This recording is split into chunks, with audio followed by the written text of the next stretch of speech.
I still want to fight the best. How much money did that generate? Close to 400 million. Oscar De La Hoya has filed a lawsuit against Floyd Mayweather. Sounds surprising, but is indeed true.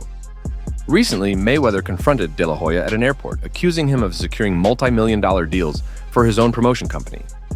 Unable to contain his frustration, the retired undisputed champion lashed out, believing that De La Hoya had snatched away lucrative opportunities that he had hoped to secure for himself. "I'm taking legal action and suing Mayweather for all the physical damages I've received from him.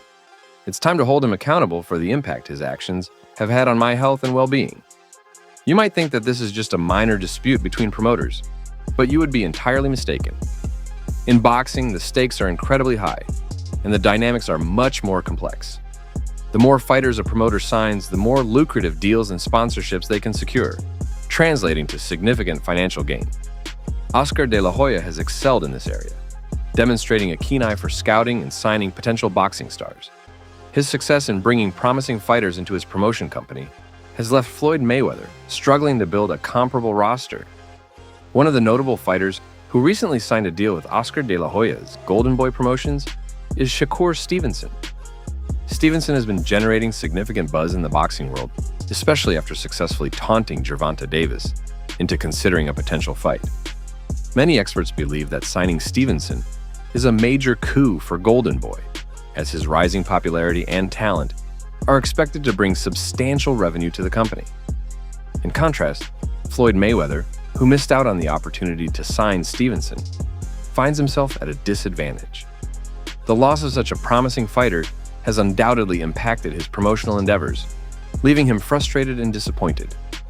While De La Hoya's Golden Boy Promotions benefits from the addition of Stevenson, Mayweather is left to contemplate what could have been, aware that securing top-tier talent is crucial for maintaining his influence and success in the competitive world of boxing promotions. But, of course, Mayweather denies all of these allegations. He points out that there is no video evidence to support De La Hoya's claims. How can it be true without any proof?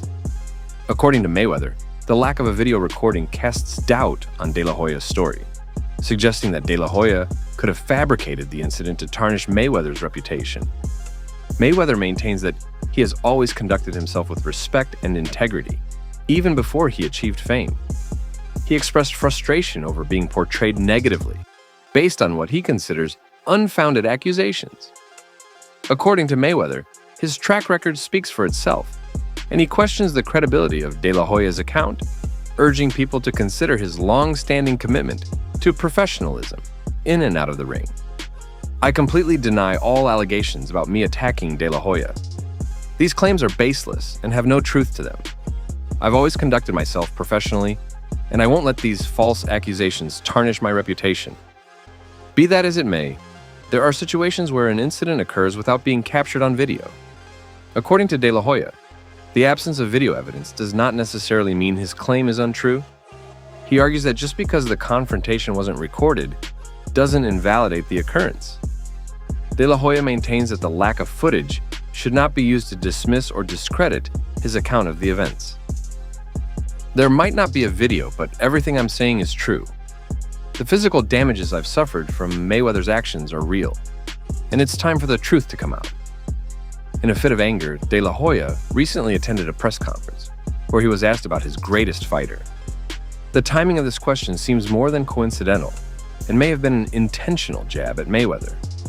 De La Hoya's response in this context appears to be aimed at undermining Mayweather, suggesting that the tension between the two boxing legends is far from over. And hey, when De La Hoya comments on a particular fighter, it carries a strong punch.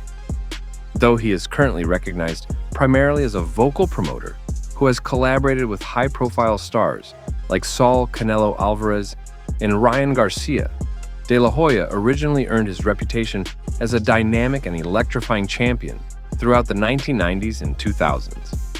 His extensive experience and success in the ring lend considerable authority to his opinions on fighters, making any remarks he makes about them particularly noteworthy. De La Hoya's ascent in the boxing world began with his first major world titles, which he achieved impressively in just his 12th fight. From that point on, his career took off spectacularly. He secured notable victories over several prominent fighters, including Julio Cesar Chavez, whom he defeated for the WBC 140-pound belt. He also triumphed over Pernell Whitaker to claim the welterweight world title, and he earned a significant win against Puerto Rican star Felix Trinidad, among many other high-profile successes. Not only did De La Hoya achieve remarkable victories throughout his career, but he also faced two of the sport's most prominent names, Floyd Mayweather and Manny Pacquiao. Against Mayweather, De La Hoya lost by split decision in a closely contested bout. Later, he squared off against Pacquiao, who ultimately compelled him to retire in the 8th round.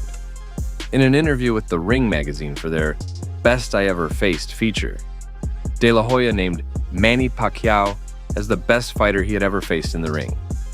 I would have to say Pacquiao. I think his determination, his conditioning, his skill, his power, speed, footwork, he's one of the fighters I most appreciated. De La Hoya also went on to express his belief that Manny Pacquiao would have easily defeated Floyd Mayweather if the two had fought during their respective prime. De La Hoya's high regard for Pacquiao's abilities tell us that he considers Pacquiao to have been at a level of skill that would have given him a decisive edge over Mayweather. Mayweather-Pacquiao would have been a lot different if they'd fought in their primes. Pacquiao would have beat Mayweather easily, absolutely. Mayweather and Pacquiao eventually faced each other in what was heralded as the fight of the century in 2015. While the bout achieved impressive pay-per-view numbers and generated tremendous hype leading up to it, the action inside the ring failed to meet expectations for many fans and analysts. Mayweather, known as the best ever, TBE, emerged as the clear winner on the scorecards. Despite the high stakes and anticipation, the fight was perceived by some as having come too late in Pacquiao's career, leading to a sense that the matchup didn't fully showcase the potential of either fighter in their prime. So, De La Hoya genuinely believes that Pacquiao could have defeated him if they had fought again at their respective peaks. This perspective is shared by many experts in the boxing world, who argue that Mayweather's reluctance to fight Pacquiao in their primes stemmed from a fear of potentially tarnishing his otherwise flawless record.